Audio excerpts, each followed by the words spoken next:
I'm Scarlett, a 37-year-old, childless, working housewife. Today is our 5th wedding anniversary, and also my husband Everett's birthday, who is the same age as me. Everett is a handsome salesman at a famous company and seems to be quite successful, but he often works late and entertains clients, so we don't see each other much. Our wedding was a simple weekday ceremony with family and a few friends, as we both had weekend jobs and struggled to find a common schedule. Everett strongly wanted it this way. So, for our anniversary and his birthday, I asked him to come home early. I took a half day off from work. I bought his favorite Wagyu steak, wine, and cake at a department store and set a stylish table. I waited for Everett to come home. However, despite my insistence on coming home early, he didn't return. I received a single email saying he had urgent work and would stay at the office. Disappointed, but understanding it was work, I cleaned up the dinner and went to bed, feeling a little doubtful since he had said he wasn't that busy. The next morning, I went to work as usual, and my messages to his phone went unread. No response to my calls either. Worried, I called his office and was shocked to learn he had resigned the day before and apparently found a job in a neighboring prefecture. I hadn't heard a word about this. I rushed home and saw his shoes at the entrance. I burst into his room to find him packing his belongings in a suitcase. "What's going on?" In my surprise, I opened my eyes wide and asked him that, and he said, "What, you already found out?" while clicking his tongue and handing over the divorce papers. "What's going on?" With cold eyes, he repeated my question and said, "Let's get a divorce." "Why? What for?" "I'm fed up with you not fulfilling your role as a wife. You prioritize work, don't cook, do laundry once a week, and the room is dusty. I don't need a wife like that." "Wait a minute. For the past 2 years, I made dinner and waited, but you always said you had eaten and didn't eat it. That's why I stopped cooking." "Still, it's a wife's duty to cook and wait. Besides, your cooking is terrible, so I started eating out." At the beginning of our marriage, he used to say my cooking was great. I shuddered at his cold voice and argued that we had agreed when we got married that I would do the laundry and cleaning on my days off, Wednesdays and Thursdays. But he just rolled his eyes and said, "So, I should put up with a dirty room from Friday to Tuesday? That's a joke." "What happened to you all of a sudden?" "I never thought you wouldn't quit your job even after 5 years of marriage. When I got a job offer, I thought it was a good opportunity." "A good opportunity to divorce?" Everett never complained about my work or housekeeping, and there was no sign of him wanting a divorce. "Well, you never noticed how dissatisfied I was. I don't need a wife like that. I rented an apartment near my new job, so I won't be coming back to this room." With that, he pushed me aside, standing in front of the door, and left the house with his suitcase. I stood there dumbfounded, unable to comprehend what had happened. A week later, I attended a high school reunion. I wasn't in the mood to go, but I had already paid the membership fee, and I hadn't been able to contact Everett since then. I was feeling frustrated every day, so I thought it might be a good change of pace. When I went, there were divorced and single mothers among my classmates, and everyone was living strong lives. Until then, I had only hoped for an improvement in my relationship with Everett, but when I thought about it, if we reconciled, I would have to follow him to his new job location. If that were the case, it would be impossible to stay at my current job considering the daily commute, even though it's just in the neighboring prefecture. On the other hand, after working for 17 years since graduating from junior college and receiving a decent salary, it would be almost impossible to earn the same income in the new location. Everett had completely rejected me, and I began to think maybe I should give up. What made it definitive was a phone call from Everett urging me to move. We had been living in a rented apartment, and Everett was a tenant. The lease renewal period was approaching, and it seemed the real estate agent had contacted Everett. "I told them we'd move out in a month, so get rid of everything by then." "I'm still living here. And you didn't consult me at all, I complained, to which he replied, I'm the one renting it. I don't need to consult you, in a combative tone. I realized that it was really hopeless and said, Fine, I'll clean up my stuff this weekend or next weekend. Get rid of not just your stuff, but also everything left in my room and the furniture. What? I was ticked off when I heard that. What are you talking about?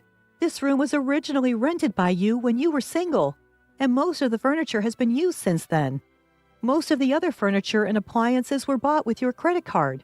I'll dispose of the furniture and appliances I mainly used, but naturally, you're responsible for disposing of the rest and covering the disposal costs. When I replied, he hung up. What a stingy man, taking only his precious belongings and leaving all the cleanup to me. This made me determined to divorce him.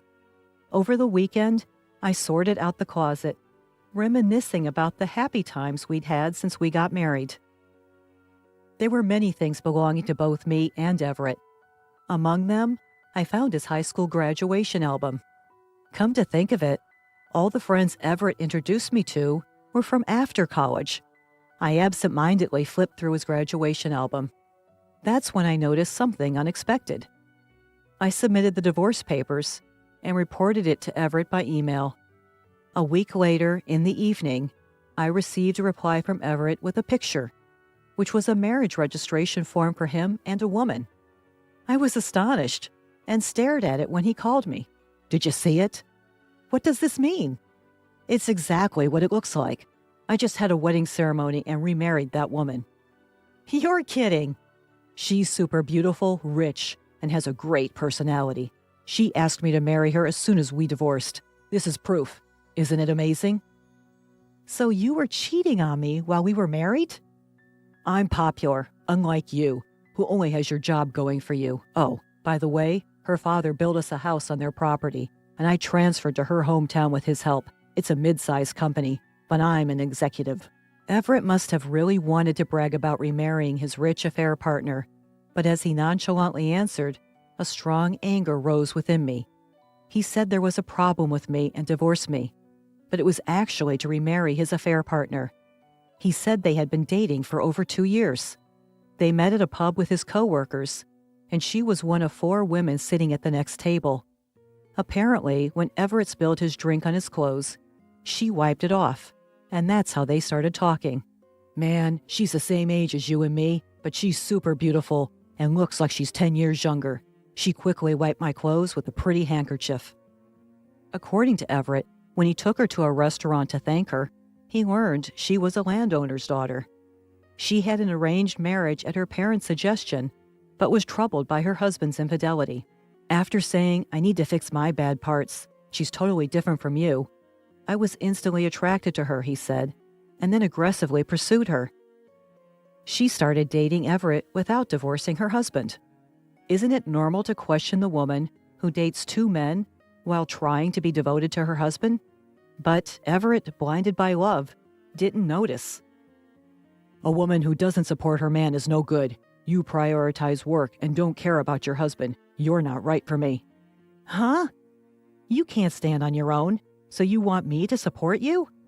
I couldn't help but yell at him, and Everett seemed annoyed as well, saying, I'm so glad I'm finally free from a woman like you. Stella is the best after all. Stella? Is that her name?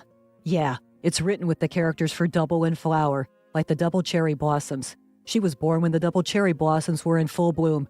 Her parents have a great naming sense. They are true celebrities. As I listened to Everett's voice, enchanted with her unique name, I remembered something. Did you really marry such a wonderful woman? You're not lying? Pretending to say this, Everett's pride was hurt. She's the best wife with a great family background and personality. Look at her elegant beauty. As I expected, he sent me a picture of the 2 of them at their wedding. No doubt, it's her. I couldn't help but burst out laughing. What's so funny? This is proof that we really got married.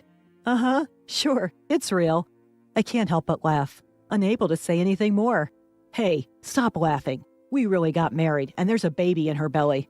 What? No way. I can't stop laughing. I get it. Losing me must have made you go crazy.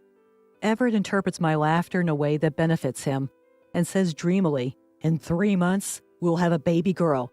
She'll definitely be as beautiful as Stella. Well, even if she looks like you instead, she'll still be beautiful. Everett has a sweet, idol-like handsome face. For some reason, he gets a little flustered and says, no, she doesn't need to look like me.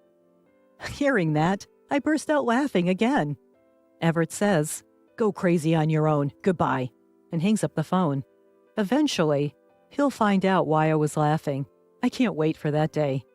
Afterward, we had some disputes over alimony and property division, but I managed to get millions of dollars from Everett through a lawyer. Everett agreed to pay alimony for his share, not wanting to cause her emotional distress during her pregnancy. 2 years passed without any contact, and then I finally received a heartbreaking email. Please, Scarlett, I beg you, please listen to me. Reluctantly, I answered the phone call that came right after the email. As expected, it was about the child born between him and Stella. Well, kids tend to look like their parents, right? Of course. Who else would they look like? Yeah. Apparently, the baby girl doesn't look like the beautiful Stella at all. I tried saying, she's only 2 years old, right? She'll change a lot as she grows. But he couldn't be convinced, thinking it's strange that there's no resemblance at all. Well, I guess that makes sense. When I asked, holding back laughter, doesn't baby look like you? He suddenly panicked and said loudly, no, she doesn't, but it's okay. It's okay that she doesn't look like me. He secretly did a DNA test to check for Stella's infidelity, but the results confirmed that both Everett and Stella were undoubtedly the child's parents. So there's no doubt that she's your child. Everett wouldn't let the conversation end there. Hey, when I told you 2 years ago that Stella was pregnant, you laughed a lot. Do you know something? Wow, he remembered that. Well, yeah. Actually, Stella and I went to the same high school and were in the same grade. We were never in the same class during those 3 years, so I didn't know much about her, but I remember her being the daughter of a landlord and having a haughty, bad personality. At a class reunion about 2 years ago, the topic of Stella and her plastic surgery came up. Stella, with her single eyelids, small eyes, button nose, and slight overbite, was self-conscious about her looks and apparently underwent several procedures at a famous cosmetic surgery clinic in New York after high school. She didn't attend the reunion, so I couldn't see her face, but a friend later sent me before and after pictures of her. American cosmetic surgery is amazing.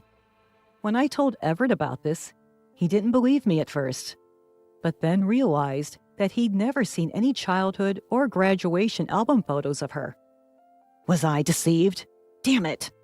Stella acted all meek while we were dating, but it turns out she cheated on me multiple times and got divorced. She's been sued for alimony by several of her ex-husband's wives. I'm going to confront her. Maybe you shouldn't. Huh? Why not? Well, the child doesn't look like you either, right? Usually, girls are said to resemble their fathers. When I said that, Everett was at a loss for words. She can't look like you. You've had plastic surgery too. How did you? When I moved out of the apartment we lived in 2 years ago, I found your high school graduation album. You looked like a completely different person, so I was shocked. After seeing that album, I understood why he never introduced me to his college friends, insisted on having a modest wedding, and only invited a few colleagues from work. Everett probably had plastic surgery while he was in college and was afraid of being exposed by his friends at the time.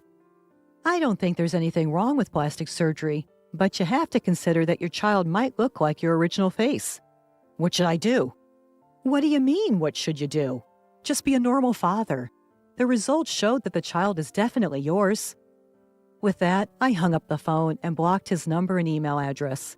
He's such a narrow-minded man, just because the child's face isn't what he wanted.